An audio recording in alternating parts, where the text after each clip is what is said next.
From the moment we're born, we're learning how to be a member of the literate world. We are all born with an innate need to communicate. It begins with the mother's soothing lullaby and continues with the baby's first words. Regardless of where we live, our engagement in the world of literacy is constantly changing. For most of us, our formal introduction to literacy begins in school.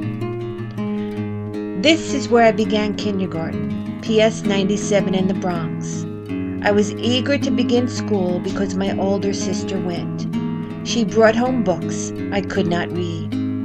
I remember looking at the different squiggly lines on the page, thinking that I would never understand it. I don't remember actually learning to read, but I do remember one of my early readers, Dick and Jane. Dick.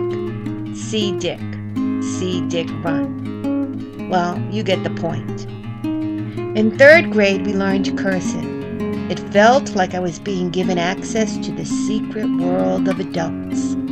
Now I could write a note to the teacher pretending to be my mother. Or so I imagined. There are a couple of things I remember learning in middle school, IS 144 in the Bronx. My 7th grade teacher had a passion for Edgar Allan Poe. From her, I learned about imagery and symbolism. In 8th grade, we studied Robert Frost.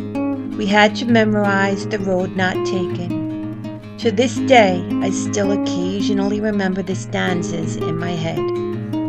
Two roads diverged in a yellow wood, and sorry I could not travel both. And be one traveler, long I stood, and looked down one as far as I could, to where it bent in the undergrowth. In high school, I was introduced to Hemingway. I also came to appreciate the poetry of William Carlos Williams and Langston Hughes. My favorite book in high school was To Kill a Mockingbird.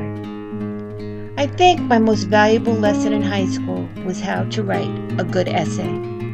This I learned from a history teacher.